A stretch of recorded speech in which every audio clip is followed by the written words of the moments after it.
ब्रह्मानन्दं परमसुखदं केवलं ज्ञानमूर्तिं द्वन्द्वातीतं गगनसदृशं तत्त्वमस्याभिलक्ष्यम् एकं नित्यं विमलमचलं सर्वधि साक्षिभूतम् भावातीतं त्रिगुणरहितं सद्गुरुं तं नमामि। ॐ पाठाय प्रतिबोधितां भगवता नारायणेन स्वयं व्यासेन ग्रथितां पुराणमुनिना मध्ये महाभारतम् अद्वैतामृतवर्षिणीं भगवतीम् अष्टादशाध्यायिनीम् अम्ब त्वामनुसन्दधामि भगवद्गीते भवद्वेषिणीम् यं ब्रह्मा वरुणेन्द्ररुद्रमरुतः स्तुन्वन्ति दिव्यैस्तवैः वेदैः साङ्गपदक्रमोपनिषदे गायन्ति यं सामगाः ध्यानावस्थिततद्गतेन मनसा पश्यन्ति यं योगिनः यस्यान्तं न विदुःसुरासुरगणा देवाय तस्मै नमः। यस्यान्तं न विदुःसुरासुरगणा देवाय तस्मै नमः।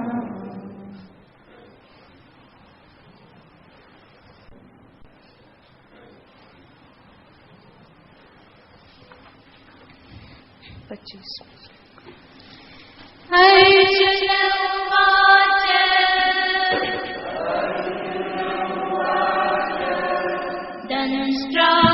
दंष्ट्राकरालानि च ते मुखानि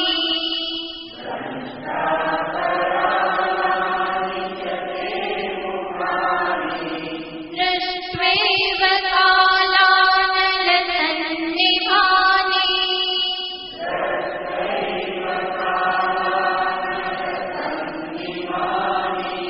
दिशो न जाने न लभे च शर्म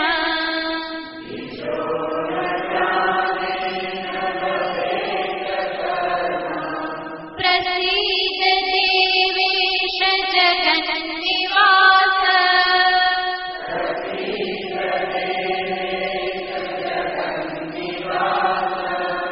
अमी च त्वां धृतराष्ट्रस्य पुत्राः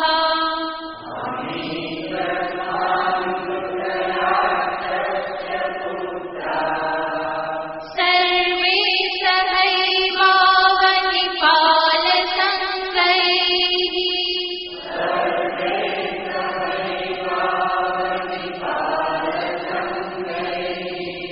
भीष्मो द्रोणस्सूतपुत्रस्तथासौ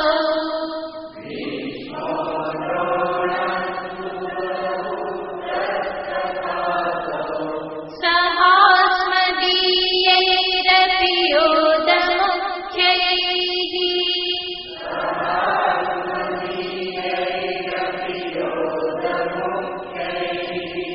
वक्त्राणि ते त्वरमाणा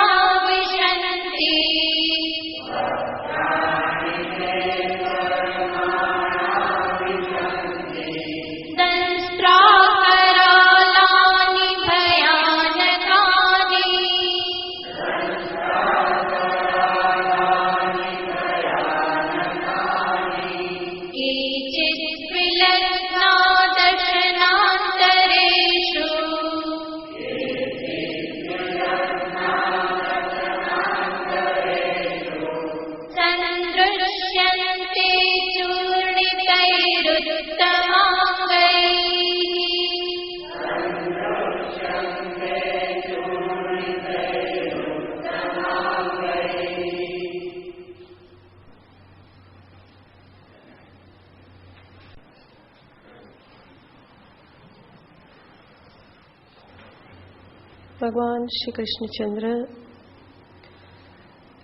અર્જુનને પોતાના મહાન વિરાટ એવા વિશ્વરૂપનું દર્શન કરાવી રહ્યા છે. આ વિશ્વરૂપ કે આવા મહાન રૂપનું દર્શન કરવાનો અધિકારી કોણ હોઈ શકે? વિચાર કરીએ તો ખ્યાલ આવે, જે વ્યક્તિએ નાની નાની બાબતોમાંથી, ગૌણ બાબતોમાંથી પોતાના મનને ઉપર ઉઠાવી દીધેલું છે, નાની નાની એવી ક્ષુદ્ર વાતોમાંથી, હકીકતોમાંથી જે મુક્ત થઈ ગયેલો છે, જેણે પોતાની જાતને એમાંથી પાછી વાળી દીધેલી છે, તો જે નાની બાબતોને છોડે એ જ મહાનને પ્રાપ્ત કરી શકે. જો નાની નાની વસ્તુઓને જ મોટું સ્વરૂપ આપી દેવામાં આવે તો પછી જે મોટું છે, મહાન છે, એને જોવા માટે કે એને હૃદયમાં લાવવા માટે જગ્યા જ નહીં રહે. તો મનુષ્યનું જીવન નાની નાની બાબતો પાછળ વેડફી નાખવા માટે નથી, પરંતુ કોઈ મહાન લક્ષ્યને સિદ્ધ કરવા માટે છે. અધ્યાત્મતાના ચરમ શિખર પર પહોંચવા માટે, પૂર્ણ પરમાત્માની ઉપલબ્ધિને માટે મનુષ્યનું જીવન છે. અને એની ઉપલબ્ધિને માટે જે પણ ક્ષુદ્ર બાબતો જે છે એને છોડવી પડે. પછી એ વિષયો હોય, વ્યક્તિઓ હોય, પરિસ્થિતિઓ હોય, ઘટનાઓ હોય, જે કંઈ પણ થયું એને નાનું માની અને જે આગળ વધતો નથી એ ક્યારેય પણ મહાનને પ્રાપ્ત કરી શકતો નથી. જે થયું એને જ મોટું માની અને બેસી જાય તો એની ઉન્નતિ કે પ્રગતિ પછી થવી સંભવ નથી. વેદ ઉપદેશ આપે છે, ચરૈવેતી, આગળ વધો, આગળ વધો, તમારું વિચરણ ચાલુ રાખો. જે થયું એ ભૂતકાળને પકડીને બેસી જવાથી કામ નહીં ચાલે. જે થયું છે એમાંથી કંઈક શીખી લો, કંઈક ડાપણ મેળવી લો અને આગળ ડગલું ભરો. આ જ જીવન જીવવાની કળા છે અને આ જ કળાને અપનાવવામાં આવે તો જ મનુષ્ય જીવનમાં આગળ પ્રગતિ કરી શકે. નહીં તો એ પોતાના જ કુંડાળામાં હંમેશા અટવાતો રહેશે.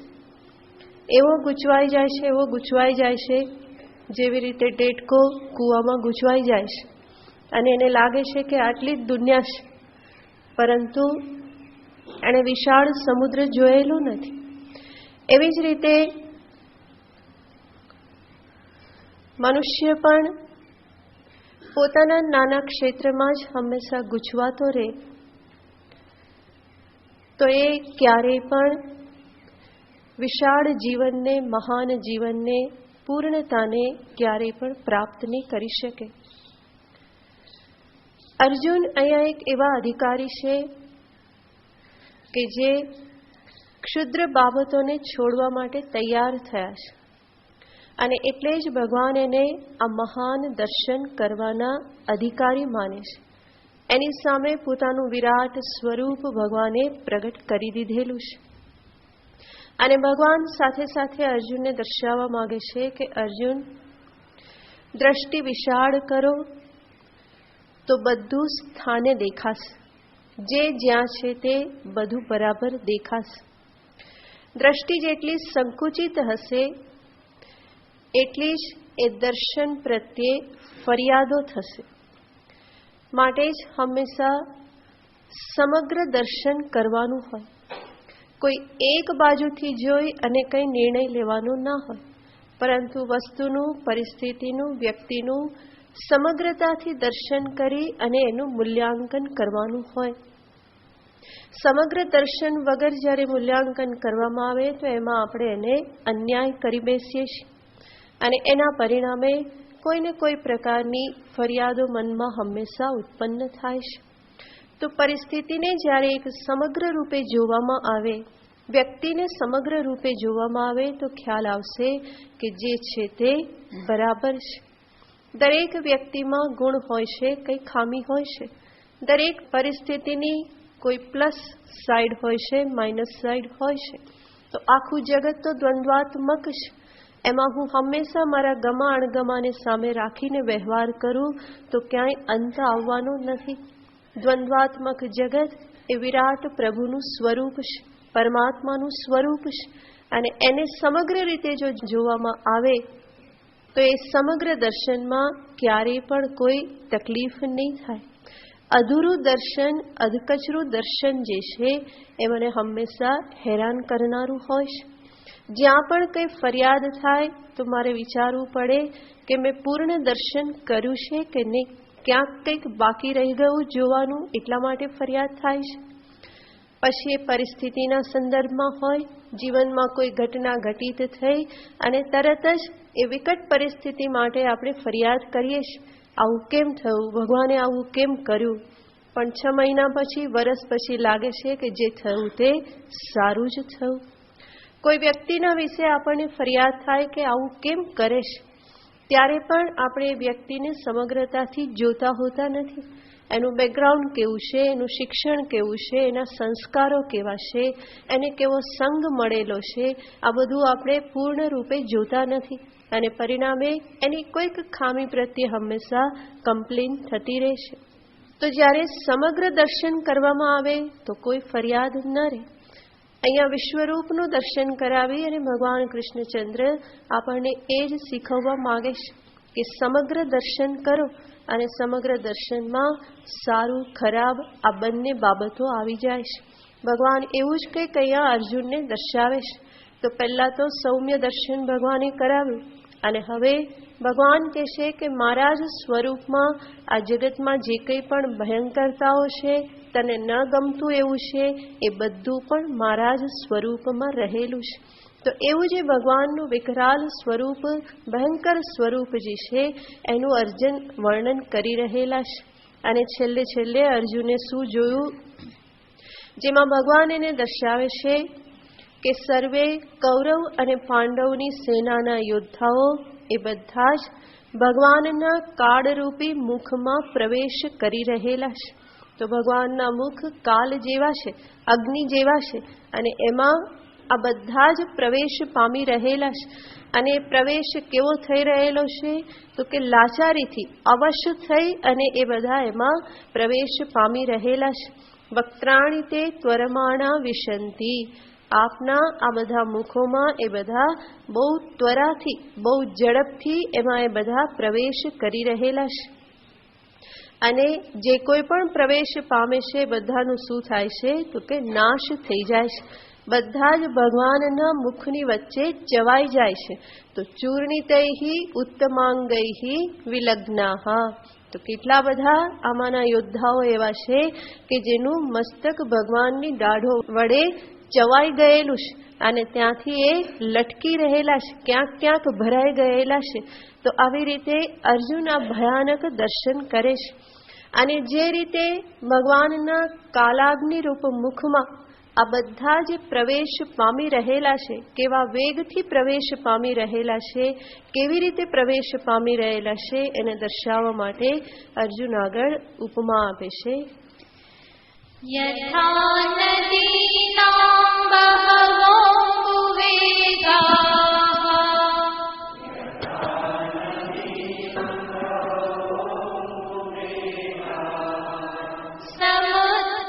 સમુદ્રમેવાપિ મુખા દ્રવન્તિ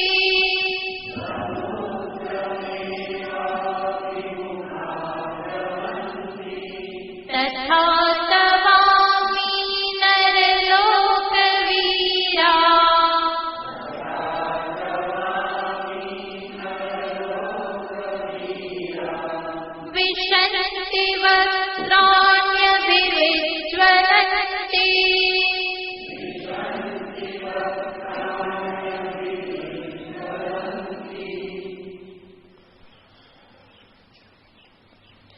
यथा नदीनां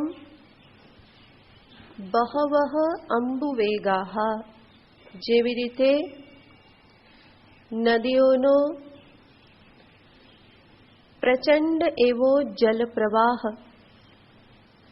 સમુદ્રમ એવ અભિમુખા દ્રવંતી, નદીઓના જલપ્રવાહો જેવી રીતે સમુદ્રથી અભિમુખ થઈને એટલે કે સમુદ્ર તરફ હંમેશા એ વહી રહેલ છે, સરકી રહેલ છે.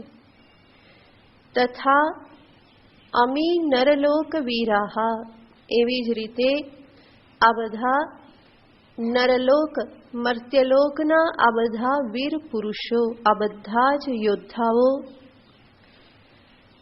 તવ વક્ત્રાણી અભિવિજ્વલંતી વિશંતી, આપના આ પ્રદીપ્ત અગ્નિની જેમ પ્રદીપ્ત એવા મુખોમાં આ બધા પ્રવેશ કરી રહેલા છે. તો અર્જુન દ્રષ્ટાંત આપે છે જેવી રીતે નદીઓ સમુદ્રમાં પ્રવેશ કરે છે.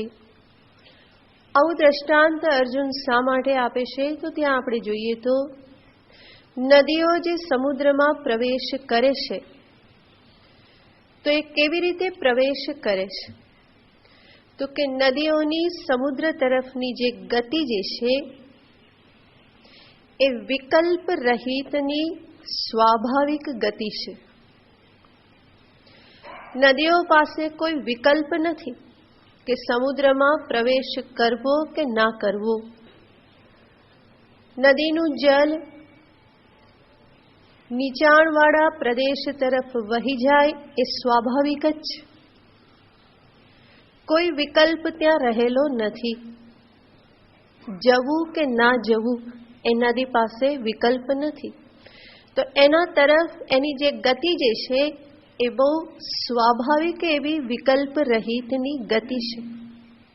અને એક દ્રષ્ટિએ જોઈએ તો જ્યાં વિકલ્પ ન હોય એનો અર્થ શું છે? લાચારી છે. જ્યાં પસંદગી માટેનું કોઈ સ્વાતંત્ર્ય નથી એનો અર્થ કે આ એક જ માર્ગ છે, એટલે ઈચ્છા હોય ના ઈચ્છા હોય જવું પડે એવું છે. તો એ જવું એ કેવું છે? લાચારીપૂર્વકનું છે. તો અહીંયા પણ અર્જુન કહેશે કે આપનું આ જે સ્વરૂપ જે છે એમાં કૌરવ યોદ્ધાઓ અને પાંડવ યોદ્ધાઓ એ કેવી રીતે પ્રવેશ કરી રહેલા છે આપના મુખમાં? તો કે વિકલ્પ રહિત રીતે. એ લોકો પાસે કોઈ વિકલ્પ નથી કે આ મૃત્યુના મુખમાં, કાલના મુખમાં પ્રવેશ કરવો કે ના કરવો. ભલે એ મર્ત્યલોકના ગમે એવા પ્રબળ યોદ્ધાઓ કહેવાતા હોય, બધા રથી, અતિરથી, મહારથી એવા બધા કહેવાતા હોય કે જે 10,000 યોદ્ધાઓને એક સાથે મૃત્યુના મુખમાં ઉતારી શકે એમ છે, એવા મહારથીઓ બંને પક્ષે રહેલા છે. પણ અર્જુન કહે છે કે એવા મહારથીઓ પણ આપનામાં પ્રવેશ કેવી રીતે કરી રહેલા છે? વિકલ્પ રહિત એવી લાચાર દશામાં એ બધા આપના આ એકદમ જ ખુલ્લા વિકરાળ એવા મુખમાં એ બધા પ્રવેશ કરી રહેલા છે. અને ત્યાં પ્રવેશ શા માટે કરી રહેલા છે? શા માટે? એના માટે અર્જુન ફરી આગળની ઉપમા આપે છે આગળના શ્લોકમાં. યથા પ્રદીપ્તં જ્વલનં પતંગા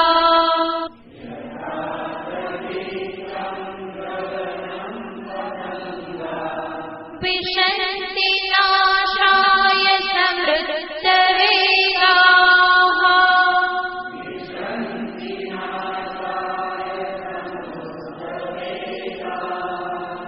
તથૈવ નાશાય વિશન્તિ લોકાઃ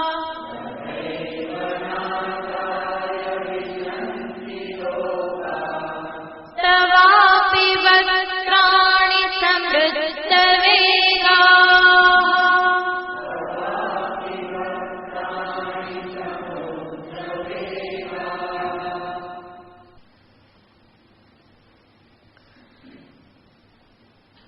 શા માટે આ બધા આ પ્રમાણે ભગવાનના મુખમાં પ્રવેશ કરી રહેલા છે?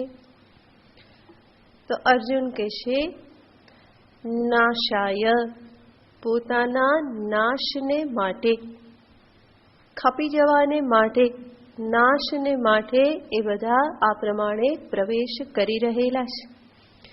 જેવી રીતે નદી સમુદ્રમાં પ્રવેશ કરે પછી નદીનું શું થાય છે? એના કોઈ અલગ નામ કે રૂપ બાકી રહેતા નથી. પછી કોઈ ગંગા નથી, યમુના નથી, સરસ્વતી નથી, જે કંઈ પણ છે એ સમુદ્ર માત્ર છે. તો ત્યાં નામ રૂપનો નાશ થઈ જાય છે. એવી રીતે અહીંયા પણ અર્જુન કહે છે કે આ બધા આટલા વેગમાં સમૃદ્ધ વેગાહ, એ જવાનો વેગ પણ કેવો છે? તો કે બધા દોડી દોડીને જઈ રહેલા છે. અને શેના માટે જઈ રહેલા છે? નાશાય, નાશ પામવાને અર્થે, નાશાય વિશંતિ. એના માટે દ્રષ્ટાંત આપે છે યથા પ્રદીપ્તમ જ્વલનમ પતંગાહ, જેવી રીતે પતંગિયું એ પ્રદીપ્ત જ્વલન, ક્યાંક પણ એને અગ્નિ દેખાય, દીવો દેખાય તો પતંગિયું ક્યાં ભાગે છે? તરત જ એની સામે એ સમૃદ્ધ વેગ અને ઘણા બધા વેગપૂર્વક એ પોતાના નાશને અર્થે એ અગ્નિમાં પ્રવેશ કરે છે, જાય છે. તો આપણે પણ જાણીએ છીએ ચોમાસું આવે અને કીડાઓ બધા આવવા લાગે તો એ ક્યાં ભાગે છે? જ્યાં પ્રકાશ દેખાય ત્યાં એ દોડે છે. ઘરમાં દીવો કર્યો હોય તો દીવામાં બધા આવીને પડે. આપણને એમ થાય કે બચાવીએ બચાવીએ બચાવીએ, હાથાડો રાખીએ, આમ કરીએ તેમ કરીએ, પણ એ ગમે ત્યાંથી જગ્યા શોધીને ક્યાં પાછા કૂદે? એ દીવા ઉપર જ કૂદે છે. તો એ પોતાના વેગથી, એટલા વેગથી ત્યાં આવે છે અને એના ઉપર એ કૂદે છે. શેના માટે કૂદે છે? અર્જુન કહે છે નાશાય. આમ તો હવે પતંગિયાને કોઈ પૂછ્યું નથી કે શેના માટે કૂદે છે, બરાબર ને? નાશ માટે કે શેના માટે? પણ આપણને શું દેખાય છે? કારણ કે અગ્નિ ઉપર કૂદ્યા પછી એનો એક જ અંજામ છે અને એ છે નાશ, મૃત્યુ. તો જેવી રીતે આ અણસમજુ કીડાઓ, પતંગાઓ એ બધા આ દીપકમાં નાશને અર્થે પ્રવેશ કરે છે. તથૈવ નાશાય વિશંતિ લોકાહ. એવી જ રીતે આપના તવાપી વક્ત્રાણી, આપના આ મુખોમાં પણ સમૃદ્ધ વેગાહ લોકાહ નાશાય વિશંતિ. ઘણા બધા વેગ સાથે આ બધા જ લોકો નાશને અર્થે, પોતે નષ્ટ થવાને અર્થે જ આપના મુખમાં પ્રવેશ કરે છે. આપણને સ્વાભાવિક જ થાય કે આવું તો કંઈ હોતું હશે, પોતાના નાશને માટે કોઈ દોડીને જાય. વાત તો સાચી છે, ના જાય, પરંતુ જવું ના જવું એવા વિકલ્પ હોય તો પ્રશ્ન કરવાનો રહે ને, જાય કે ના જાય. અહીંયા તો એવો વિકલ્પ જ નથી, ખબર જ નથી કે આ પ્રમાણે વિકલ્પ સંભવ છે. જવાનું છે, જવાનું છે. કાલની ગતિ દરેકને દોડાવે છે. અને આમ પણ આપણે જોઈએ તો જગતમાં એક વખત ઉત્પત્તિ થયા પછી કઈ તરફની ગતિ ચાલુ થાય છે? સંહાર, નાશ તરફની ગતિ ચાલુ થાય છે. આપણને એવું લાગે કે ભાઈ આપણે તો મૃત્યુના મુખમાં ના દોડીએ, પણ વિવેક કરીને જુઓ, એક એક દિવસ પૂરો થાય છે તો ગતિ કઈ બાજુ થાય છે? જોરથી બોલો, વાંધો નહીં, હમણાં કોઈ નહીં લઈ જાય. તો ગતિ એક એક દિવસ, જેનો પણ જન્મ થયો ત્યારથી જેમ જેમ એક એક દિવસ પસાર થાય તો ગતિ કઈ તરફ જાય છે? મૃત્યુ તરફ જ, નાશ તરફ જ ગતિ થઈ રહેલી છે. એમાં આપણે ઈચ્છીએ છીએ કે નહીં? જોરથી ના પાડો, વાંધો નહીં. કોઈ ઈચ્છા કરતું નથી. તો ઈચ્છા, મારી ઈચ્છા, અનિચ્છા, એને ત્યાં કોઈ સ્થાન નથી. ઉત્પત્તિ અને સંહાર એ આ સૃષ્ટિના, જગતના અવિભાજ્ય અંગો છે. એક સિક્કાની બે બાજુ છે. પરંતુ મનુષ્ય વિચારતો નથી, એટલા માટે એને હંમેશા પ્રિય શું લાગે છે? ઉત્પત્તિ પ્રિય લાગે છે. કોઈ પણ સૃષ્ટિ સર્જન જે છે એને બહુ જ પ્રેમ કરે છે. પરંતુ જ્યારે સંહારની, નાશની કે મૃત્યુની વાત આવે તો ત્યાં એ તરત જ મોઢું બગાડે છે, અનિચ્છા પ્રગટ કરે છે. પરંતુ જ્યાં ઉત્પત્તિ હોય એની સાથે સંહાર લાગેલો જ હોય. આ એક સનાતન સત્ય છે. જન્મની સાથે મૃત્યુ હંમેશા લાગેલું છે જ. તો ઉત્પત્તિ અને સંહાર એ આ સૃષ્ટિના સ્વરૂપમાં વણાયેલા છે. અને આમ પણ આપણે જોઈએ તો જગતની સ્થિતિને અર્થે ઉત્પત્તિનું જેટલું મહત્વ છે એટલું જ સંહારનું પણ મહત્વ છે. જો જગતમાં સંહાર ન થતો હોત તો કેટલો ભરાવો થયો હોત, કલ્પના કરો. પણ સંહાર થાય છે એટલા માટે જ આપણા માટે જગ્યા થઈ. આપણા વડવાઓ કોઈ ગયા ના હોત તો શું થાત? આપણે આવવા માટે જગ્યા થાત જ નહીં. અને આપણે પણ શું કરવું પડશે? કરવી પડશે. કારણ કે લાઈન તો તૈયાર જ છે, જગ્યા આપવી જ પડશે. એ ભગવાને ગોઠવેલી વ્યવસ્થા છે કે તમારે જગ્યા આપવી જ પડે. તમારું સ્ટેશન આવે એટલે ગાડીમાંથી ઉતરવું જ પડે. રિઝર્વેશન કંઈ કાયમનું હોઈ શકે નહીં, પરમેનન્ટ ના હોય. એક રાત કે 2 રાતનું હોય. એવી રીતે અહીંયા અમુક વર્ષો માટે જ, પરંતુ એ પરમેનન્ટ ક્યારેય પણ હોઈ શકે નહીં. તો ઉત્પત્તિની સાથે સંહાર પણ એટલો જ મહત્વનો છે. અને આ વિશ્વરૂપના દર્શન દ્વારા ભગવાન આપણને દર્શાવવા માગે છે કે માત્ર તો ઉત્પત્તિને કે સૃષ્ટિને પ્રેમ કરે તો નહીં ચાલે. સંહારને પણ તારે સ્વીકારવો પડે. એ પણ સૃષ્ટિનું સ્વરૂપ છે, એ પણ મારું જ પોતાનું સ્વરૂપ છે. જેવી રીતે ઉત્પત્તિ મારામાં છે એવી રીતે સંહાર પણ મારામાં જ છે, એ મારું પોતાનું જ સ્વરૂપ છે. સૃષ્ટિ થઈ, ઉત્પત્તિ થઈ અને જેમ જેમ વસ્તુ જર્જરિત થતી જાય એમ અંતે પછી એને નાશ તરફ ભગવાન લઈ જાય છે. તો આ રીતનો એક ક્રમ ગોઠવાયેલો છે. ઉત્પત્તિ, સ્થિતિ અને સંહાર. જો એ નાશ ન થતો હોત, સંહાર ન થતો હોત તો કેટલી બધી વિડંબણા હોત. આ સૃષ્ટિની દશા કંઈક વિચિત્ર જ હોત. બલકે સૃષ્ટિની સ્થિતિ જ સંભવ ના બનત. પરંતુ સૃષ્ટિની સ્થિતિને અર્થે સંહારની પણ એટલી જ આવશ્યકતા છે. આપણા જ જીવનના સંદર્ભમાં વિચાર કરો. 70, 80, 90 વર્ષે આ શરીર સાવ ખોખલું થઈ જાય અને એવા જ ખોખલા શરીર સાથે બીજા વર્ષો સુધી જીવવાનું હોય તો મજા આવે કે નહીં? નહીં? તો એ શરીર સ્વયં પીડાદાયક થઈ જાય છે. એટલા માટે તો ઘણા વૃદ્ધો કહેતા હોય છે ને કે ભગવાન હવે ઉઠાવી લે તો સારું. કેમ? કારણ કે શરીર પીડા આપે છે. એવું જર્જરિત શરીર થઈ જાય અને એની સાથે વર્ષો સુધી જીવવાનું હોય તો કોઈ પસંદ કરવાનું નથી. પેલો કે ના, પણ યુવાન ને યુવાન રહે તો જીવવું કે તો હું વર્ષો સુધી જીવું. તો પણ એ શરીરમાં વિપરિણામ તો આવતા જ રહેવાના છે, વિકાર તો આવતા જ રહેવાના છે. અને જે પણ વસ્તુ વપરાય એ ધીમે ધીમે તો ક્ષીણ થાય જ. એટલે અવિકારી થઈ અને શરીર ક્યારેય પણ રહી શકે નહીં. આ તો ભગવાનની કૃપા છે કે આ શરીર જૂનું થાય. એટલા માટે જેવી રીતે માં જૂના કપડાં બદલીને બાળકને નવા કપડાં પહેરાવી દેશે, એવી જ રીતે ભગવાન પણ આ જૂનું શરીર લઈ અને એને નવું શરીર પ્રદાન કરી દેશે. જરૂર બાળકને ક્યારેક જૂના કપડાં બહુ સારા લાગતા હોય, ગમતા હોય, એ ઘડીકમાં કાઢે નહીં. પરંતુ છતાં પણ માં શું કરે કે હવે એ કાઢી નાખવાના. હવે જૂના થઈ ગયા, ફાટી ગયા, હવે પહેરવા જેવા નથી. હવે તું પહેરે તો અમારી આબરૂ લેવાય, માટે હવે એ પહેરાય નહીં. એવી રીતે ભગવાન પણ કે હવે જો શરીર બહુ બગડ્યું તો મારી આબરૂ જાય, હવે એ શરીર તને હું રાખવા દઉં નહીં, હવે તો નવું શરીર. તો ભગવાન આ રીતે સંહારને સૃષ્ટિના જ એક ભાગ રૂપે એને હંમેશા રાખેલો છે. અને એ સંહારમાં પણ એટલું જ સૌંદર્ય છે, એ સંહારમાં પણ એટલું જ કલ્યાણ રહેલું છે. ટૂંકી દ્રષ્ટિથી જોઈએ એટલા માટે સંહારને આપણે હંમેશા નકારવા માંડીએ છીએ, એની અવગણના કરવાની હંમેશા ઈચ્છા થાય છે. પરંતુ એ સંહાર પણ એટલો જ સારો છે, એમાં પણ એટલું જ કલ્યાણ રહેલું છે જેટલું ઉત્પત્તિ અને સ્થિતિમાં કલ્યાણ છે. માટે સંતો જે છે એ પોતાના મૃત્યુને પણ મધુર બનાવી દેશે.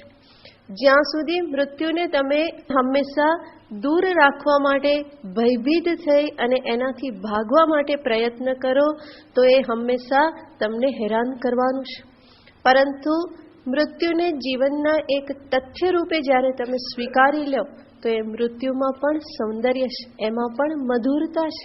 જીવનની આ હકીકત છે કે એમાં મૃત્યુ હંમેશા જોડાયેલું છે. એટલે જ અનેક વખત આપણે જોયેલું છે જીવનમાં બીજું કંઈ નિશ્ચિત નથી, પરંતુ નિશ્ચિત શું છે? મૃત્યુ છે. એ એક જ હકીકત છે શરીરની કે મૃત્યુ એ નિશ્ચિત છે. અને વસ્તુ જો આટલી નિશ્ચિત જ હોય તો પછી એનાથી ભાગી ભાગીને કેટલા ભાગવાના, એનાથી ભય પામી પામી અને કેટલા ભય પામવાના. એનો અર્થ એવો નથી કે સામેથી યા હોમ કરીને કૂદી પડીએ, અગ્નિ પ્રવેશ કરીએ, પરંતુ જ્યારે પણ એના માટે તેડું આવે તો તૈયાર રહેવાનું હોય, માનસિક રીતે હું તૈયાર હોઉં.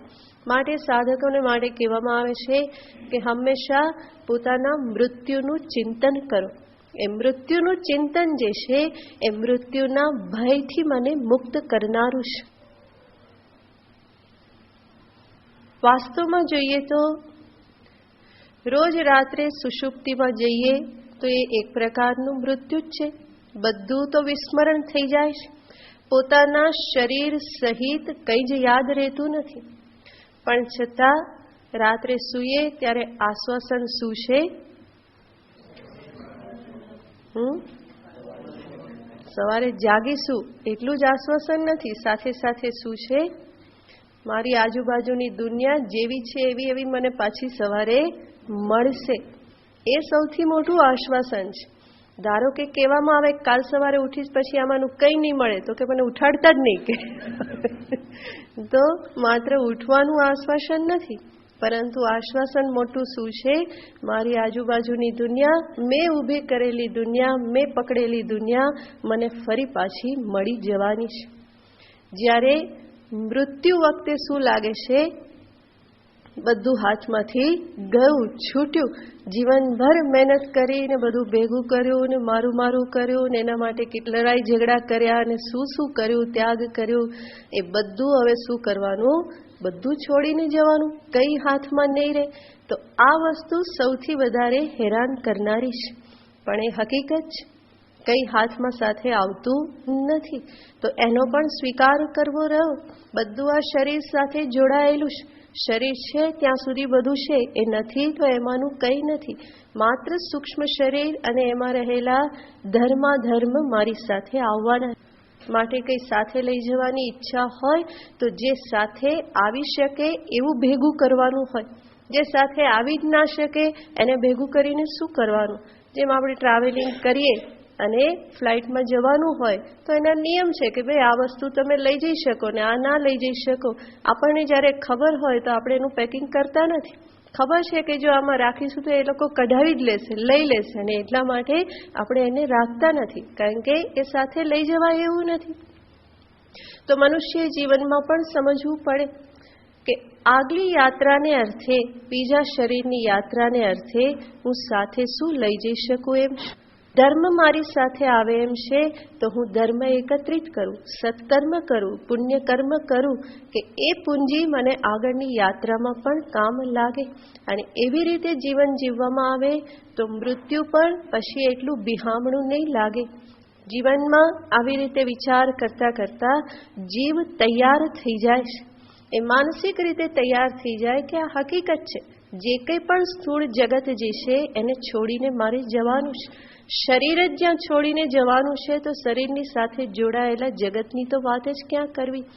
તો મૃત્યુનું ચિંતન સાધકને ફરી કરવાનું કહેવામાં આવે છે, કારણ કે એ જ સૌથી મોટો ભય છે. અને એમાંથી એ બહાર નીકળી ગયો તો પછી બીજો કોઈ ભય લાગવાનો નથી. એ મૃત્યુનું ચિંતન એના અંતરમાં અનાસક્તિ, વૈરાગ્ય પણ જગાડે છે. એને જીવનના લક્ષ્ય પ્રત્યે જાગૃત કરે છે. એના અંતરમાં વિવેક જગાડે છે. તો વિવેક, વૈરાગ્ય આ બધું આ મૃત્યુના ચિંતનથી અંતરમાં જાગે છે. શરીર પ્રત્યે પણ અનાસક્તિ પ્રાપ્ત થાય છે.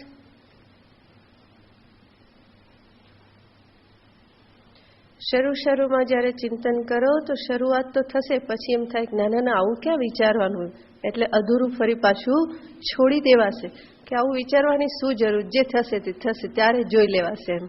કારણ કે અત્યારે એ હકીકતનો સામનો કરવાની તૈયારી નથી. આપણે ચિંતન કરીએ કે શરીર પડેલું છે, મૃતદેહ છે મારો શરીર, એને કોઈ નવડાવી રહેલું છે, વસ્ત્ર પહેરાવી રહેલું છે, હવે એને બરાબર લઈ જવાની તૈયારી થઈ રહેલી છે. થોડી વાર માટે બધાએ રડી લીધું, હવે શેમાં લાગી ગયા છે બધા? તૈયારી કરવા માટે કે હવે જેટલા જલ્દી, કારણ કે હવે વધારે ઘરમાં રખાય નહીં. આ બધા ડાયલોગ સાંભળવાના, બરાબર ને? કોણ બોલી રહેલ છે? પરિવારના લોકો જ. બીજા કોઈ મરે ત્યારે બીજા બોલતા હોય છે, આપણે મરીએ ત્યારે બીજા બોલે, તો બધા એકબીજા માટે બોલતા હોય છે. એટલે એમાં કંઈ શરમ રાખવાની કે પેલી કરવાની જરૂર નહીં. તો એ શરીરને લઈ જવામાં આવે છે, સ્મશાનમાં લઈ જવામાં આવે છે, અગ્નિદાહ આપવામાં આવે છે, એ બળી રહેલું છે. આ બધું જ માનસિક રીતે ચિંતન કરવામાં આવે તો શરીર પ્રત્યેની, શરીર સાથે જોડાયેલા સ્વજનો પ્રત્યેની, એની સાથે જોડાયેલા બધા સ્થૂળ પદાર્થો પ્રત્યેની જે કંઈ પણ આસક્તિ છે, એ બધી આસક્તિ પણ પેલી ચિત્તામાં બળીને ભસ્મીભૂત થઈ જાય, જેના પરિણામે અંતરમાં વૈરાગ્ય પ્રાપ્ત થાય. અને સૌથી વધારે મૃત્યુનો ભય જે છે એ ધીમે ધીમે ઓછો થતો જાય. આ પરિસ્થિતિને એક વખત આપણે માનસિક રીતે જોઈ લીધી હોય, એમાંથી પસાર થઈ ગયેલા હોઈએ, તો પછી એનો એટલો બધો ડર ના લાગે. તો મૃત્યુ જે છે એ જીવનની એક વાસ્તવિકતા છે. સંહાર એ હંમેશા જોડાયેલો જ છે. ભગવાન અહીંયા અર્જુનને એ જ દર્શાવવા માગે છે કે અર્જુન, સૃષ્ટિ અને સંહાર આ બંને એક સિક્કાની બે બાજુ છે. તું એ બંનેને જુદા પાડી શકે નહીં, બલકે એ સાથે સાથે ચાલનારી જ વસ્તુ છે. અને સૃષ્ટિ અને સંહાર એ બંને મારા પોતાના જ સ્વરૂપમાં છે. તો અહીંયા અર્જુન કહેશે કે પ્રભુ, આ બધા નાશાય વિશંતિ, નાશને અર્થે જ આપના મુખમાં બધા પ્રવેશ કરી રહેલા છે. એ લોકો પાસે કોઈ વિકલ્પ નથી અંદર જવું કે ના જવું, પરંતુ એવો એક વેગ છે કે જે વેગના ધક્કા સાથે એ લોકો બધા આપના મુખમાં પ્રવેશ કરી રહેલા છે. તો નરલોક વીરાહ તથૈવ લોકાહ અપી વક્ત્રાણી નાશાય વિશંતિ, આપના મુખમાં બધા પ્રવેશ કરી રહેલા છે. અને કેવી રીતે? સમૃદ્ધ વેગાહ, અત્યંત વેગ સાથે, જાણે કે કોઈ વસ્તુને મેળવી લેવાની હોય. એક જ વસ્તુ છે ને એને મેળવવા માટે ઘણા બધા એ દોડવાનું હોય, તો કેવા દોડે જલ્દી પહેલા મેળવી લેવા માટે. તો એ વેગ કેવો હોય છે? સમૃદ્ધ વેગ. એવી રીતે અહીંયા પણ કહેશે કે બધા વેગપૂર્વક આપના મુખમાં પ્રવેશ પામી રહેલા છે. અને હજુ એના કરતાં પણ વધારે ભયાનક સ્વરૂપનું વર્ણન અર્જુન આગળના શ્લોકમાં કરે છે.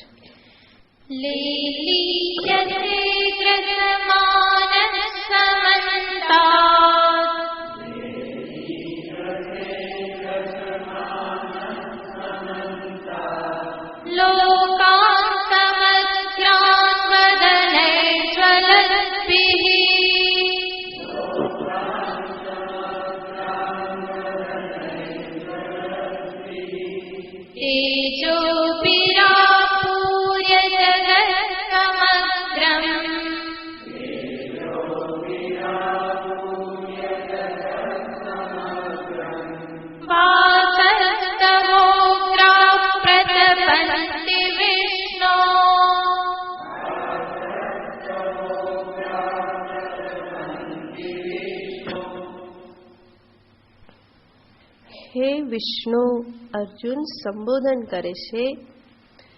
હે વ્યાપનશીલ વિરાટ વિષ્ણુ. વેવેષ્ટિ ઇતિ વિષ્ણુ, ગઈકાલે આપણે જોયેલું હતું.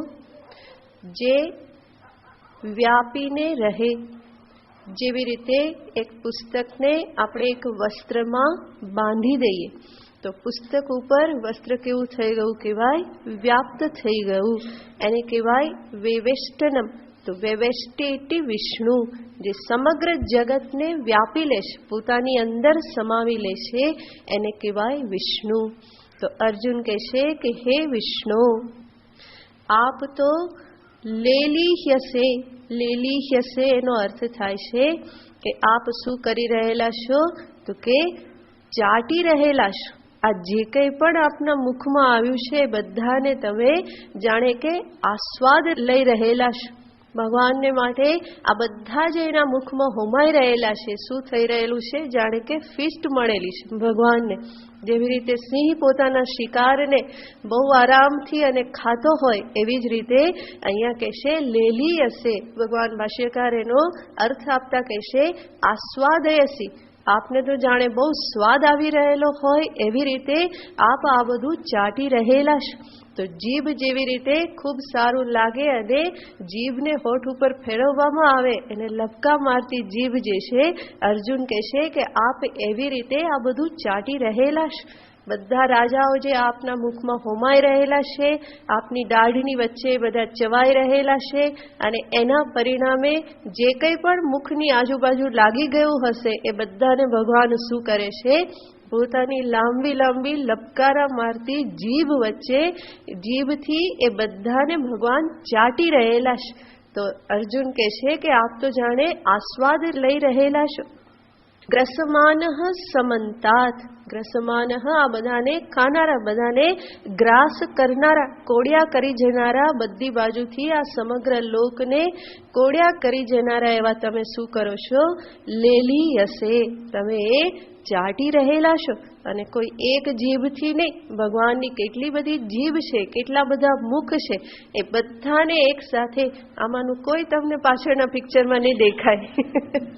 દેખાય છે કે ચાટે એવું ભગવાન લેલી હશે એ કોઈ નહીં કરે, કારણ કે એવું કોઈને પસંદ હોતું નથી. તો આ તો મૃત્યુની વાત છે, સંહારની વાત છે. ક્યાંથી એમાં એ દોરે? ચિત્રકાર પણ પસંદ નહીં કરે. તો અનેક મુખ છે. અર્જુન તો વારંવાર કહેશે કે મુખ કેવા છે? દંષ્ટ્રા કરાલાની. વિકરાલ એવી દાઢોવાળા, જે બે દાઢની વચ્ચે આખે આખો મનુષ્ય ચવાઈ જાય છે. એક નહીં, એવા તો અનેક મનુષ્યને ભગવાન ચાવી રહેલા છે, પોતાનામાં સમાવી રહેલા છે. અને આ કાર્ય કેવી રીતે કરી રહેલા છે? તો કે મજેથી કરી રહેલા છે. એમને કોઈ ચિંતા નથી, બહુ આનંદથી. અને ભગવાન દર્શાવી રહેલા છે મારા માટે કોઈ પણ કાર્ય એ આનંદની જ અભિવ્યક્તિ છે. પછી એ સૃષ્ટિ કાર્ય હોય કે સંહાર કાર્ય હોય. એટલા માટે જ સંહારને પણ આપણા શાસ્ત્રોમાં ભગવાનના નૃત્યનું રૂપ આપવામાં આવ્યું છે. તાંડવ નૃત્ય એટલે શું છે? શિવજીની સંહાર લીલા છે.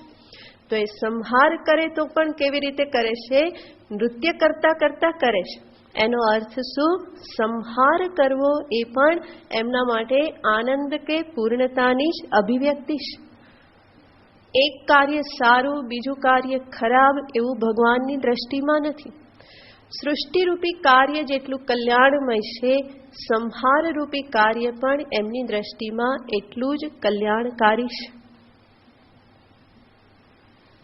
અને માટે જ્વલદ્ભિઃ વદનૈઃ સમગ્રાન સમંતાત લોકાત ક્લેલીયસે. જ્વલદ્ભિઃ એટલે કે એકદમ જ અગ્નિની જેમ બળબડ બળતા પ્રદીપ્ત એવા વદનો વડે, મુખ વડે. સમંતાત લોકાત ગ્રસમાનઃ. આ સમસ્ત લોકને જાણે કે ગ્રસી લેવાને માટે ભગવાન તૈયાર છે. જાણે કે એક એકને પોતાના જીભથી પકડીને અંદર લઈ આવતા હોય એવી રીતે અર્જુન કહે છે. મોટી મોટી ભગવાનની જીભ છે. અર્જુનને લાગતું હશે કે હું પણ આમાં ક્યાંક અડફેટમાં આવી જઈશ, ભગવાન હમણાં મારા ગળામાં કંઈક ફાંસો નાખી દેશે એકાદી જીભ લાંબી કરીને, તો મને પણ સીધે સીધો અંદર લઈ જશે. તો અર્જુનને આ દર્શન પણ બહુ જ વિકરાળ લાગે છે. એટલે તો એ ભગવાનને આવું કહે છે, કારણ કે એણે કૃષ્ણને આવા ક્યારેય જોયેલા નથી. તો એ કહેશે કે આ તો શું થઈ ગયું? આ ભગવાન કૃષ્ણ જ છે કે જે આ પ્રમાણે આસ્વાદયસી, લોકોના સંહારનો આ પ્રમાણે આસ્વાદન કરી રહેલા છે.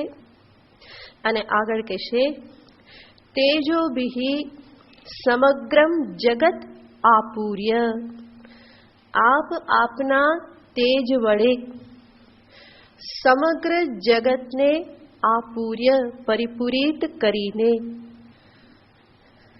ભગવાનનું તેજ, ભગવાનનો પ્રકાશ, અગ્નિ, સૂર્ય, ચંદ્ર, તારામંડળ આ બધાથી એક સાથે જે પ્રકાશ થયેલો છે, અને આગળ સંજયે કહ્યું એમ હજારો સૂર્યનો એક સાથે પ્રકાશ કેવો હોય, તો એવા તેજથી તમે આખા જગતને, જગત સમગ્રમ આપૂર્ય, આખા જગતને એવા તેજથી, પ્રકાશથી તમે ભરી દીધેલું છે. એટલું જ નહીં, જ્યાં તેજ હોય, પ્રકાશ હોય, ત્યાં સાથે સાથે શું હોય? તાપ હોય, ઉષ્ણતા હોય. માટે અર્જુન કહેશે તવ ઉગ્રાહા ભાસઃ પ્રતપંતી, તમારી આ બધી ઉગ્ર કિરણો, પ્રકાશની ઉગ્ર ક્રૂર એવી કિરણો જે છે એ પ્રતપંતી, સમસ્ત લોકને તાપ આપી રહેલ છે, સંતાપ આપી રહેલ છે. એનો અર્થ અત્યારે આ ક્ષણે કોઈ પણ જીવ સુખ પામી રહેલો નથી. અર્જુને સ્વયં કહેલું હમણાં જ, દિશા ન જાને લભે ન શર્મ, મને કોઈ દિશા સૂચતી નથી, કોઈ સુખ મને પ્રાપ્ત થઈ રહેલું નથી. ધૃતિમ ન વિંદામી, હું હવે ધૈર્ય ધારણ કરી શકતો નથી. તો અર્જુનને બહુ જ ડર લાગી ગયેલો છે. ભગવાને ધીમે ધીમે ધીમે ધીમે એવું પોતાનું આગવું સ્વરૂપ એમની સામે પ્રગટ કરેલું છે કે અર્જુન હવે જાણે કે હતા નહતા થઈ ગયેલા છે. એટલા માટે જ એ આવા વિકરાળ સ્વરૂપને બતાવી રહેલા છે. એને આશ્ચર્ય જ થાય છે કે આ તો શું થઈ ગયું, આ વિશ્વરૂપ આવું હશે એ એમને ખબર નહોતી. ભગવાન કૃષ્ણ આવા ભયંકર, આવા વિકરાળ હશે એની કોઈ કલ્પના અર્જુનને ક્યારેય પણ હતી નહીં. અને એટલા માટે અર્જુન અહીંયા સંબોધન કરે છે, હે વિષ્ણુ, આ તમે શું કરી રહેલા છો? તમે તો વિષ્ણુ છો, તમારું તો કાર્ય શું છે? જગતનું પાલન કરવું, રક્ષણ કરવું, એ તમારું કાર્ય છે. અને અત્યારે તમે શું કરી રહેલા છો? સંહાર કરી રહેલા છો, નાશ કરી રહેલા છો. તો ભગવાનને આવું કંઈક યાદ અપાવવા માટે અર્જુન સંબોધન શું કરે છે? હે વિષ્ણુ, આ ક્યાં તમે આવા બધા કામ ક્યાં કરવા માંડ્યા? તમારું કામ તો શું છે? પાલન પોષણ કરવાનું, એ જગત નિવાસ, એમાં તમે આ સંહારમાં ક્યાં લાગી ગયા? અને ભગવાનનું આ સ્વરૂપ જે છે એ એટલું બધું વિકરાળ સ્વરૂપ છે. અર્જુન તો આપણી સામે વર્ણન કરે છે, અને એ જે વર્ણન કરી રહેલા છે એના 10મા ભાગની પણ કલ્પના કરવી એ આપણી બુદ્ધિની બહારની વસ્તુ છે. આપણે જે ગઈકાલે જોયું, અર્જુને કહ્યું કે એમનું સ્વરૂપ કેવું છે? નભસ્પૃશમ વ્યાત્તાનનમ, ભગવાનનું વિરાટ સ્વરૂપ આકાશમાં સ્વર્ગને સ્પર્શ કરી રહેલું છે. અને એમાં ભગવાનના મુખ જે છે બધા કેવા છે? બધા મુખ વ્યાત્તાનનમ, એકદમ જ ખુલ્લા છે. એમાં આ બધા અંદર જઈ અને ચબાઈ રહેલા છે, ભગવાન એનો સ્વાદ લઈ રહેલા છે. આ બધું જે વર્ણન જે છે એનું 10મો ભાગ તો શું, એનો 1% પણ કલ્પના કરવી આપણા માટે સંભવ નથી. તો એટલું વિશાળ રૂપ અર્જુન જોઈ રહેલા છે. અને આવું ભગવાનનું રૂપ જ્યારે જુએ છે ત્યારે અર્જુનને હવે શંકા થવા લાગી છે કે આ એ જ કૃષ્ણ છે, એ જ પાર્થ સારથી છે કે બીજું કોઈ છે? આમાં ખબર પડતી નથી. કારણ કે કૃષ્ણ તો આમાં ક્યાંય ખોવાઈ ગયેલા એને લાગે છે. તો એને સમજાતું નથી કે આ શું થઈ ગયું, આ કઈ સૃષ્ટિ મારી સામે ઊભી થઈ ગઈ અને આ કયા દેવતા મારી સામે પ્રગટ થઈ ગયા. એ પોતે ભૂલી જાય છે કે આ વિશ્વરૂપ છે અને આ કૃષ્ણને મેં પ્રાર્થના કરેલી હતી, એણે જ આ રૂપ ધારણ કરેલું છે, એ અર્જુન ભૂલી ગયા છે. તો વ્યક્તિનો પરિચય ભૂલાઈ ગયેલો છે, કારણ કે સ્વરૂપ એવું પ્રગટ થઈ ગયેલું છે. તો કલ્પના પણ ન હોય એવું પ્રગટ થવા લાગે ત્યારે આપણને સ્વાભાવિક પ્રશ્ન થાય કે આ એ જ છે કે બીજું કોઈ છે? અહીંયા તો આટલું વિશાળ રૂપ છે, આપણે વ્યવહારમાં પણ જોઈએ છે. કોઈ વ્યક્તિ વિશેની આપણી એક ધારણા હોય અને એમાં આપણને કંઈક વિપરીત દેખાવા લાગે તો આપણને પ્રશ્ન શું થાય? આ એ જ છે કે બીજું કોઈ છે? ગઈકાલે જેને જોયા હતા આટલા શાંત, એ જ આજે આટલા બધા વિકરાળ થઈ ગયા કે શું? તો જ્યારે એક વ્યક્તિનું સ્વરૂપ પણ આટલું પરિવર્તન પામે તો આપણને શંકા થવા લાગે કે આ એ જ છે કે બીજું કોઈ છે. એવી રીતે હવે અહીંયા અર્જુનને પણ આ શંકા થવા લાગી કે આ એ જ કૃષ્ણ છે કે કોણ છે?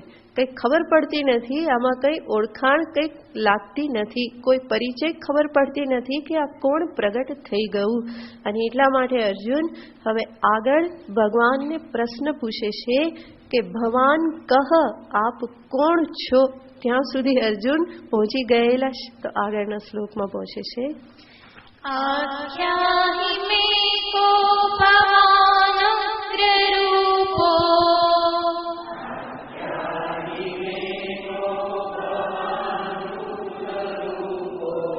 નમોસ્તુતે દેવવર પ્રસીદ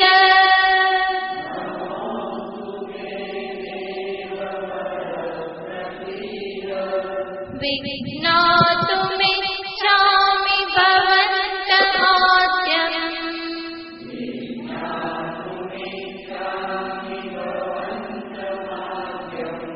નહિ પ્રજાનામિ તવ પ્રવૃત્તિં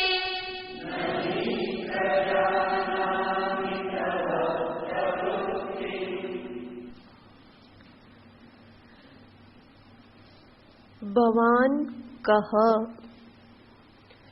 ઉગ્ર રૂપ ભવાન કહ. ભવાન એટલે કે આપ, કહ એટલે કોણ છો. કેવું વિચિત્ર લાગે. અર્જુન કોને પૂછી રહ્યા છે? કૃષ્ણને પૂછી રહેલા છે. તમે કોણ છો? એનો અર્થ શું કે કૃષ્ણ આમાં ક્યાંય ખોવાઈ ગયા છે, અર્જુનને ક્યાંય દેખાતા નથી. બલકે અર્જુનને મનમાં થતું હશે કે હે કૃષ્ણ, મારી મદદે આવો, હું આમાં ક્યાં અટવાઈ ગયો. તો ભગવાન કૃષ્ણ જ સ્વયં એ રૂપ લઈને બેઠેલા છે. તો અર્જુનને ખરેખર એવું લાગે છે કે આ કોણ પ્રગટ થઈ ગયું, કૃષ્ણ ક્યાં ખોવાઈ ગયા. એટલા માટે હવે એ થોડું ધૈર્ય ધારણ કરી અને સીધો પ્રશ્ન જ પૂછી લેશે, ભવાન કહ, ઉગ્ર રૂપ ભવાન કહ. આવું ઉગ્ર રૂપ ધારણ કરીને રહેલા આવા ભયંકર એવા આપ કોણ છો? આખ્યાહી, મને કહો, કૃપા કરીને આપ મને કહો કે આવા ભયંકર રૂપવાળા આપ છો કોણ? અને અર્જુન જાણે છે કે હવે હાથ જોડ્યા વગર આરો નથી, નહીં તો એક જીભ મારા ઉપર આવી તો પતી ગયું. અને એટલા માટે કહે છે, નમોસ્તુતે હે દેવવર, હે દેવવર, દેવાનામ વર, હે દેવોમાં શ્રેષ્ઠ. અર્જુન કે જે હોય તે, પણ અત્યારે શું કહી દેવા દો, તમે જ શ્રેષ્ઠ છો.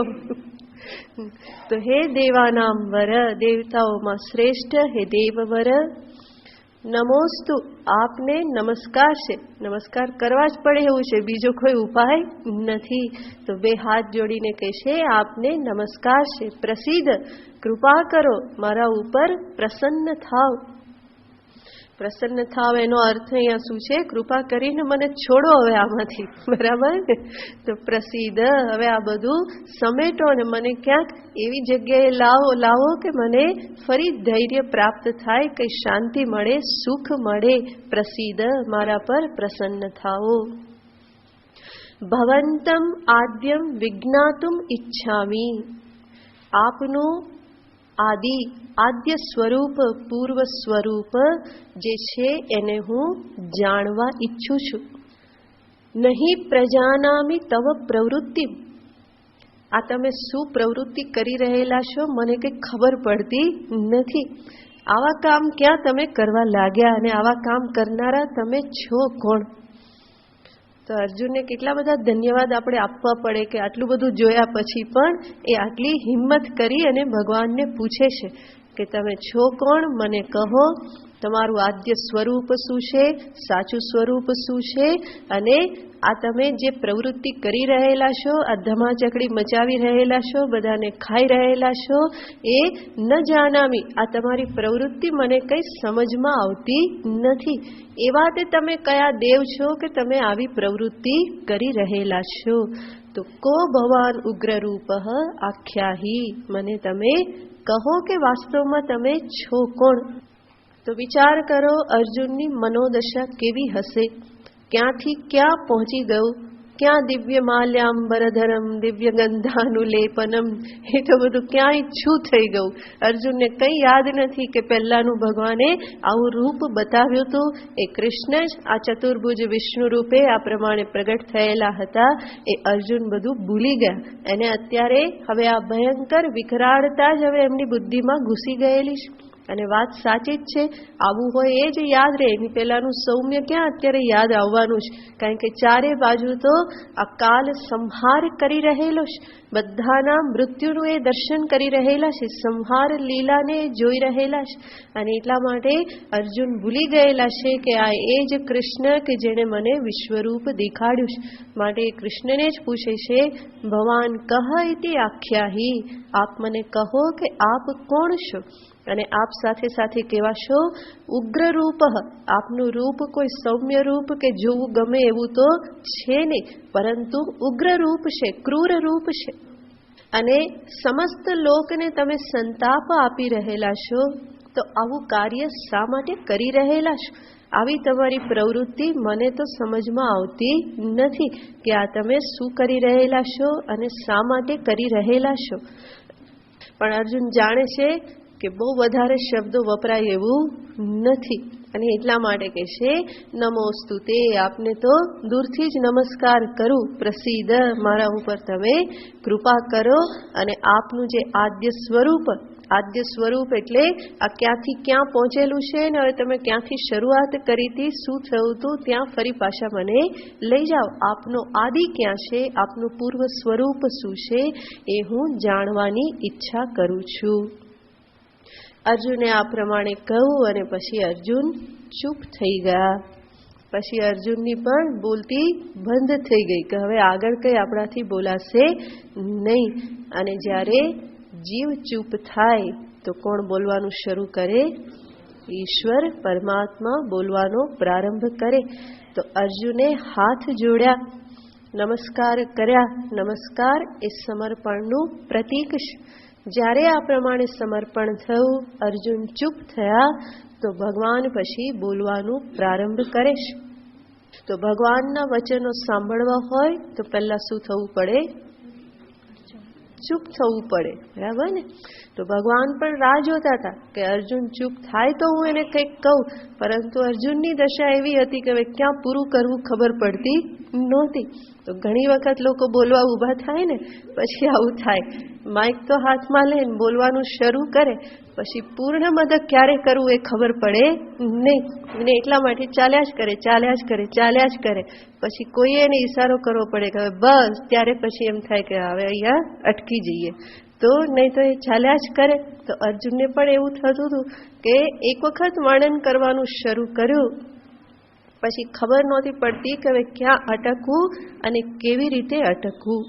ઈશ્વર કૃપાથી એમને છેલ્લે ખબર પડી કે હવે હું હાથ જોડી દઉં, નમસ્કાર કરી લઉં, એમને સમર્પિત થઈ જાઉં અને પછી ચૂપ થઈ જાઉં. તો અર્જુન ચૂપ થયા તો ભગવાન બોલે. જીવ ચૂપ થાય તો ઈશ્વર બોલવાનો પ્રારંભ કરે. કારણ કે ઈશ્વરની વાણી સાંભળવા માટે મન શાંત હોવું જરૂરી છે. અને હું જો બાહ્ય રીતે ચૂપ ન થાવ તો મન પણ શાંત હોય નહીં.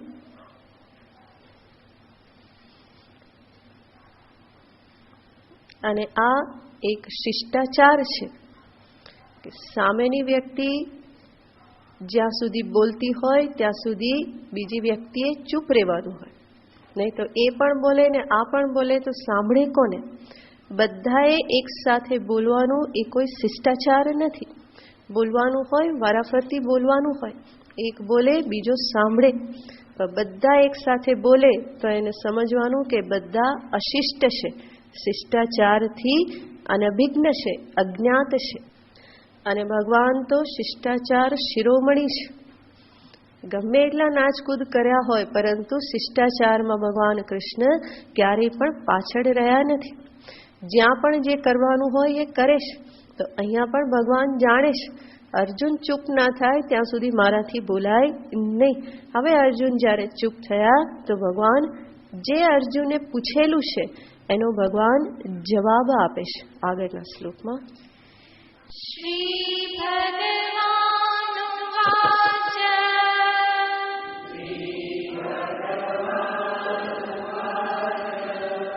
કાલોસ્મિ લોકક્ષયકૃત પ્રવૃત્તો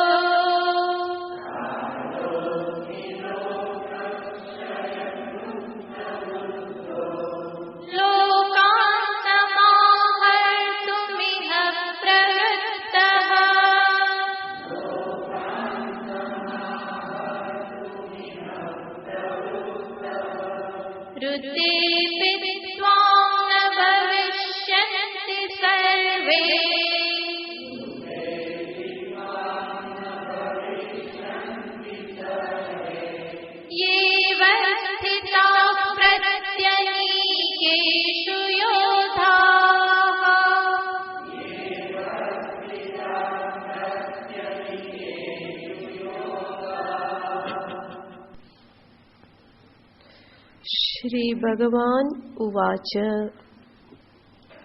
આમ તો શ્રી ભગવાન એવું કેવું પણ બહુ તકલીફ વાળું લાગે છે, હે ને? ભગવાનનું આવું ભયંકર રૂપ જોઈને તો ભગવાન બોલ્યા. ભગવાન શું બોલ્યા? ભગવાન જે અત્યારે પોતાનું આ વિરાટ કે ભયંકર એવું વિશ્વરૂપ જે બતાવી રહેલા છે એમાં સ્વયં ભગવાન પણ એટલા બધા આવિષ્ટ થઈ ગયેલા છે એ રૂપની સાથે, વિશ્વરૂપની સાથે. અને એટલે જ્યારે અર્જુન પ્રશ્ન પૂછે છે કે તમે કોણ છો, ત્યારે ભગવાન એવું કહેતા નથી અરે રે અર્જુન તું ક્યાં મને ભૂલી ગયો કે હું કોણ છું? હું તો તારો સખા કૃષ્ણ છું, હું તો તારો પાર્થ સારથી છું, તું ક્યાં મને ભૂલી ગયો? તો ભગવાન એવું કહેતા નથી કે અર્જુન ભક્ત તું તો મારો પ્રિય સખા છે, હું તારો સખા છું, હું અત્યારે તારો કૃષ્ણ છું, આચાર્ય છું, એવી ઓળખાણ નથી આપતા.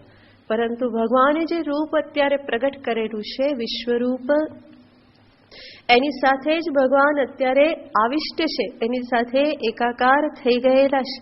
અને એટલે અર્જુને જે પ્રશ્ન પૂછ્યો કે ઉગ્ર રૂપધારી એવા આપ કોણ છો, તો એને અનુરૂપ જ ભગવાન જવાબ આપે છે, ગર્જના કરીને જવાબ આપે છે કે હું કોણ છું?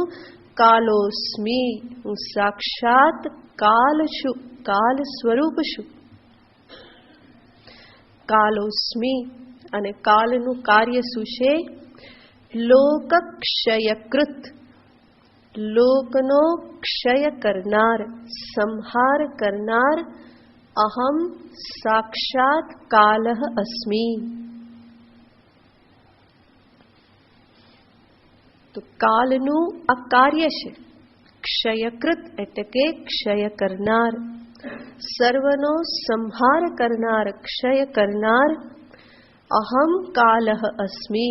ભગવાન એવી ગર્જના કરીને જ કહે છે કે હું સાક્ષાત કાલ સ્વરૂપે અત્યારે હું અહીંયા પ્રગટ થયેલો છું. અને અર્જુને જે કહેલું હતું કે આ તમારી પ્રવૃત્તિ મને કંઈ સમજમાં આવતી નથી, તો ભગવાન કહેશે કે લે બેટા અર્જુન સમજી લે હું શું કરી રહેલો છું. તો કહેશે લોકાન સમાહર્તુમ અહમ ઇહ પ્રવૃત્તઃ. બધા લોકનો સમાહાર, સંહાર કરવાને અર્થે હું અત્યારે પ્રવૃત્ત થયેલો છું. અત્યારે મારી પ્રવૃત્તિ શું છે? બધાને ખતમ કરવા, એક ગાને બે કટકા, બસ બીજું કંઈ અત્યારે છે નહીં. તો અહમ પ્રવૃદ્ધઃ લોકાન સમાહર્તુમ ઇહ પ્રવૃત્તઃ. લોકોના સંહારને અર્થે જ હું પ્રવૃત્ત થયેલો છું. તો ભગવાન પોતાની ઓળખાણ કાલ સ્વરૂપે આપે છે. એનો અર્થ શું થયો? કાલ સ્વરૂપે પણ સાક્ષાત કોણ રહેલું છે? ભગવાન જ રહેલા છે. કાલોસ્મી, હું જ કાલ સ્વરૂપે છું. અને એવું નથી કે કાલ સ્વરૂપે ભગવાન અત્યારે જ વિશેષ રૂપે પ્રવૃત્તિ કરી રહેલા છે, પરંતુ કાલ સ્વરૂપે એમની આ પ્રવૃત્તિ નિત્ય ચાલી જ રહેલી છે. એક વખત યુધિષ્ઠિરને યક્ષે પ્રશ્ન પૂછ્યો હતો કે પૃથ્વીલોક પરના શું સમાચાર છે, ત્યાં શું થઈ રહેલું છે? તો યુધિષ્ઠિરે જવાબ આપ્યો, ભૂતાની કાલહ પચતીતિ વાર્તા, કે છે કાળ બધા ભૂતોને પકાવી રહેલો છે એટલા જ સમાચાર છે. વાર્તા એટલે સમાચાર. તો કહે છે સમાચાર શું? તો કે કાલ બધાને પકાવી રહેલો છે, એ જ પૃથ્વીલોકના સમાચાર છે. તો કાળ જે છે એ રોજ રોજ બધાને પકાવે છે. શેના માટે પકાવે છે? અંતે નાશને અર્થે, અંતે એનો સંહાર કરવાને અર્થે. તો એ કાલ સ્વરૂપે સાક્ષાત પરમાત્મા જ છે. ભગવાનના શ્રી મુખે જ અહીંયા આપણને સાંભળવા મળે છે. ભગવાન કહે છે કાલહ અસ્મિ, કાલહ કલયતામ અહમ. ભગવાને 10મા અધ્યાયમાં પણ વિભૂતિ યોગમાં કહેલું હતું કે હું કોણ છું? કાલહ, હું સાક્ષાત કાલ છું. અને એની પ્રવૃત્તિ સંહાર કરવો, નાશ કરવો, એ જ કાલની પ્રવૃત્તિ છે. વિશેષ પછી જોઈશું. ઓમ પૂર્ણમદઃ પૂર્ણમિદં પૂર્ણાત પૂર્ણમુદચ્યતે પૂર્ણસ્ય પૂર્ણમાદાય પૂર્ણમેવાવશિષ્યતે. ઓમ શાંતિ શાંતિ શાંતિ. હરિ ઓમ શ્રી ગુરુભ્યો નમઃ. હરિ ઓમ.